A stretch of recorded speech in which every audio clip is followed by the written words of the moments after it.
Hey guys, this is Formulka with another World of Tanks patch 8.9 open-top German tank destroyer preview. And this time it is tier 8 Rhm Borsig Waffenträger, which is a first in the line of Waffenträgers, which goes all the way up to tier 10.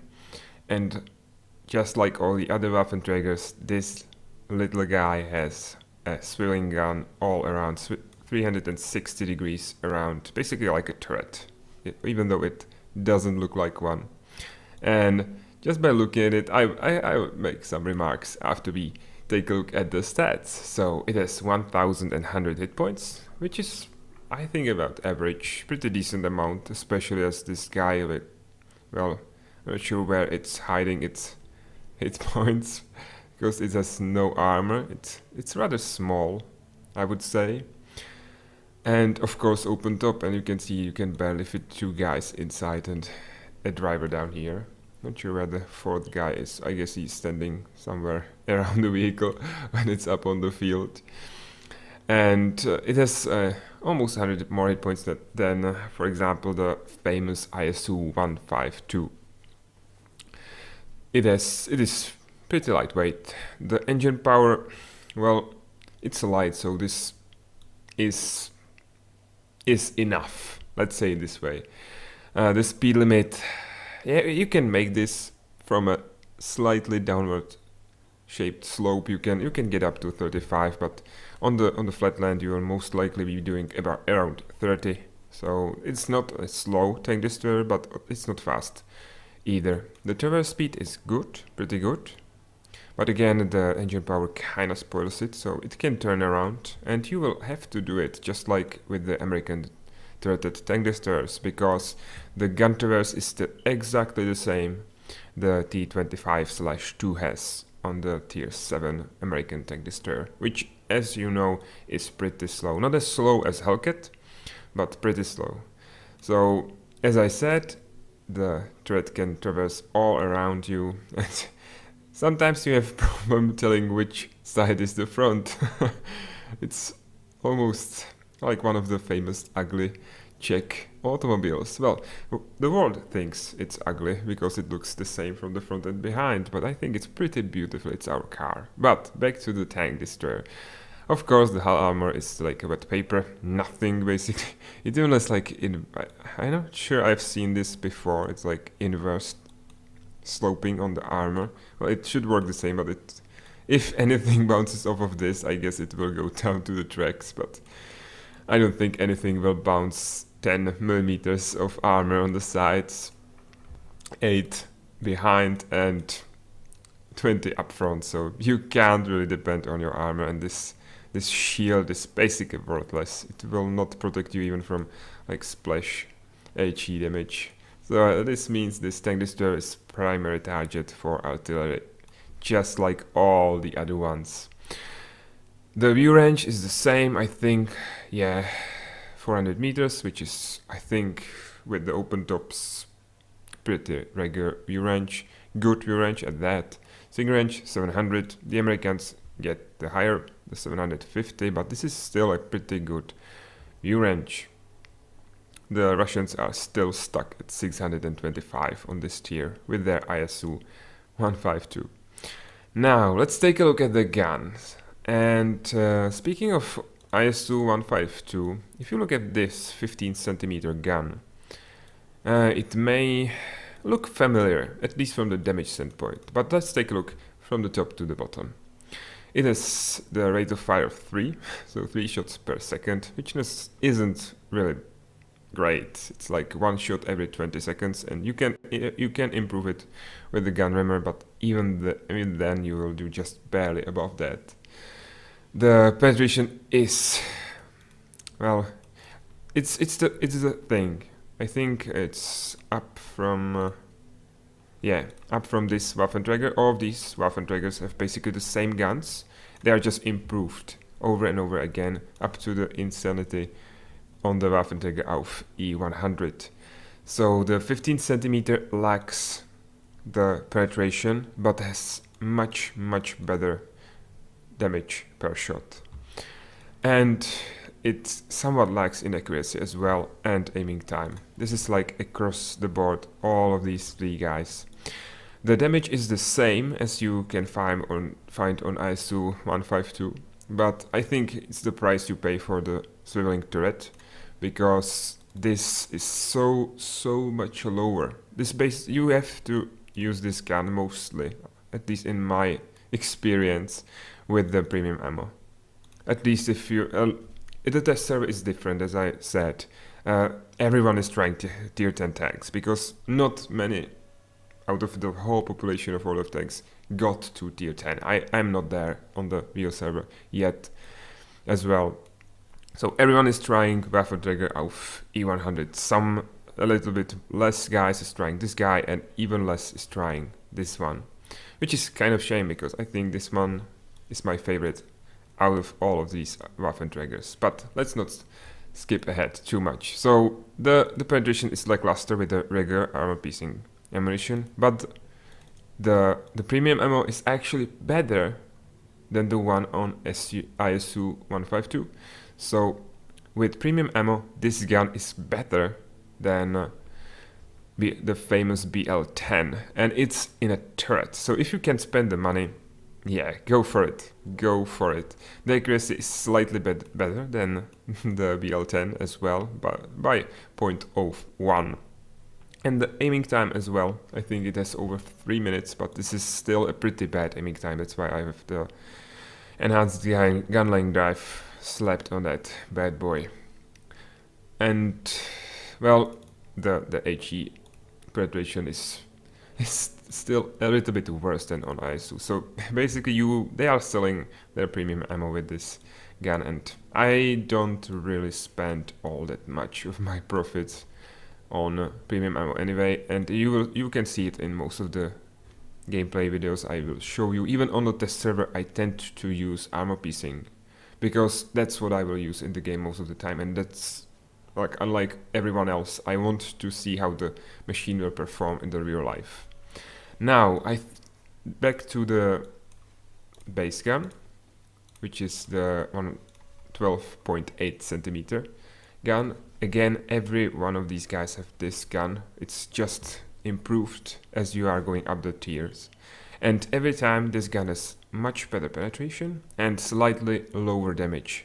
The damage is much lower on tier 8, but it goes a little bit higher when you go high, and I think at tier 9 and 10 this outweighs the advantage this gun has, because it's firing almost twice as fast.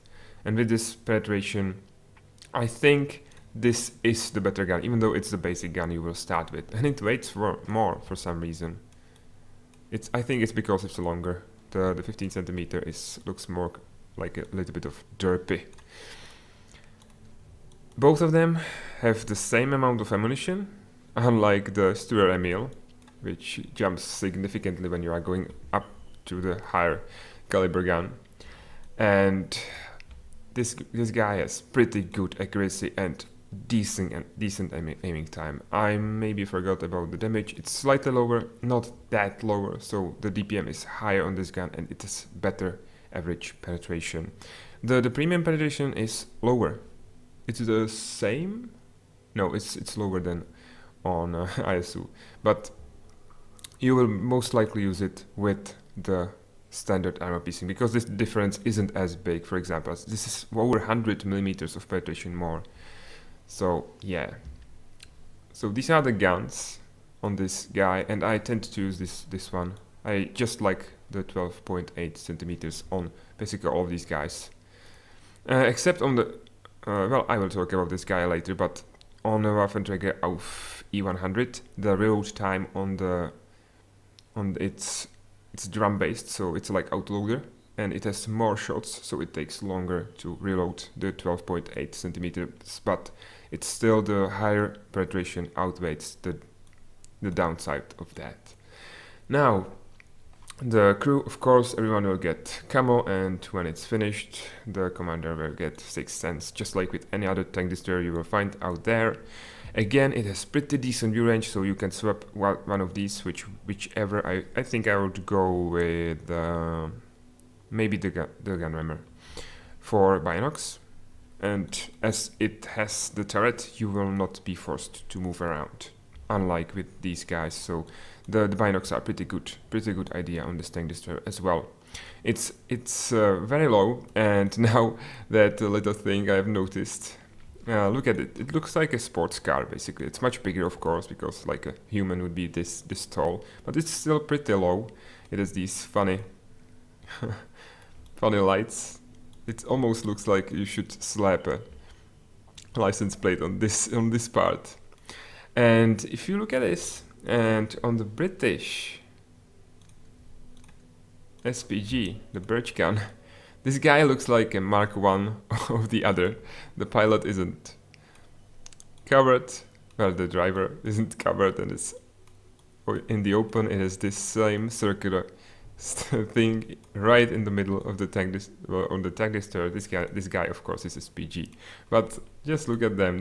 And it has also these funny lights up front. I think I found this hilarious, or rather funny. Hey, that's not overstated, but yeah. So these are the stats. As I said, I mostly load a lot of AP, and when I'm using the 12.8 gun. A little bit of APCR if I need it, a little bit of HE if I'm in tier 10 game, and it happens a lot on the server and you are up against a mouse which somehow happens to start cupping and you can't ban him. You will just hit him with HE and pray for getting that damaged module which will reset the cap. But without further ado, let's take a look at the great game I have this, and which brought me the mastery badge. So, this is the battle. The map, of course, is South Coast. Standard battle at that, and we are starting on the south, which is really good at South Coast, I guess. It looks more like maybe in West Coast, right? But anyway, I'm moving through the middle, which I'm pretty sure isn't the best idea, but I do it anyway. You know, maybe if you read my description of my channel, I like to screw around. And this is as much screwing around as you can get. Going through, I will try to hide behind this little building, which is destructible, as you will see really soon. That was kinda unfortunate. I think the guy on the ridge line over there has seen this building popping up, and there is my cover. So luckily he only tracked us so we can run behind this rock to the side, and now well, I thought that's a really good start. In like a minute I've lost my repair kit, and now let's play a little bit safer, which is what you should do with these tank destroyers, really. They are made of paper, like paper craft tank destroyers, and they have about as much armor. I don't really have the shot at this guy again, but I have the shot at the E75 up over there. And this guy, I'm not sure, but he's just sitting there. He moved a little bit back, but I don't think it's enough. So I will punish him again and destroy him. This lucky shot in his transmission up front. And as he was perpendicular to us. I hope I said it right. I hit him straight on and penetrated right through the armor on the side. Now, I'm trying to aim between the rocks. As you can see, I'm failing at doing so. Well, now I think I've aimed right, but such a narrow place to hit. Not from the other side, but at least he scared him, right? And that counts as well. Now, that part is kind of covered. They pushed the guys back, so I'm advancing, and I have a clear shot at the guys over there, up on the hill. So I can help our guys. They are outnumbered, so I should really put some hurt into these guys. It's our second kill. Checking. Luckily they are still holding, and this guy will hide really well behind that tank. I don't think I will have another shot at him. Sadly. That made me really sad. I can't really help them that much. Although there is a tank destroyer over there, the tortoise. But I think... no. Someone will destroy him as well. So, the game looks pretty well, right guys? We are winning handily by 3 tanks. But they are pretty well dug in up there on the hill at the base. So I'm moving forward as the right flank progressed, and there is Su-122-44. Somehow he survived up until now. I think... yeah, he has a kill as well with his tier 7 tank destroyer. Pretty impressive. With only 175mm of penetration. Now I'm just looking up there. I know there's that French guy up there. You can't see it on the map, sadly. Still, the XVM doesn't work. But I can't stay here forever. I will stay here for quite some time, so I will speed up this thing. And now the game is even. We haven't killed anyone. There is the Frenchie. So I see he's all the way back in the base, so I can advance and maybe help our guy by the coast. Still checking that AMX. So sadly he died, but I have a shot at this American, and I can at least hurt him. There is still one more down there. He's one shot, well, half our shot, but this is getting kinda bad. As you can see, we are now losing, and most of them are around their base, so we have to like assault a hill, which really sucks. There comes the RT, the bold RT, which will pay for its boldness with its life. Third kill for us. I know there are still at least 2 guys down there, and we are winning again, 10 to 9. Which made me really happy. This guy is still at full health. We have T-32-2 up there. And I know that they have to go for the cap right now, because I can't see. There. I think I will spot that heavy. Sadly, we've lost the T-34-3. Which was spotting for us up in the base. I am kinda oblivious to the guy up on the coast, which was a mistake, I have to say. But he still had a lot of health, and I wouldn't be able to hurt him a lot in that short time span. So I'm going up there, and I'm wondering, because as you know, I don't have the 6th sense yet. Did he see me? I'm not sure if he did. So now I'm waiting to see him. If he's a little bit back, like where that enemy tank destroyer is, a little bit further back, I will advance. No, he's really close, but I'm behind the bushes and he can't see me. So there is one shot, and now let's hide. Again. So now he knows I'm here, so I'm considering going over to the right. I'm not really sure what I should do. But our RT decided to be brave, like their RT. So I just double checked the coast.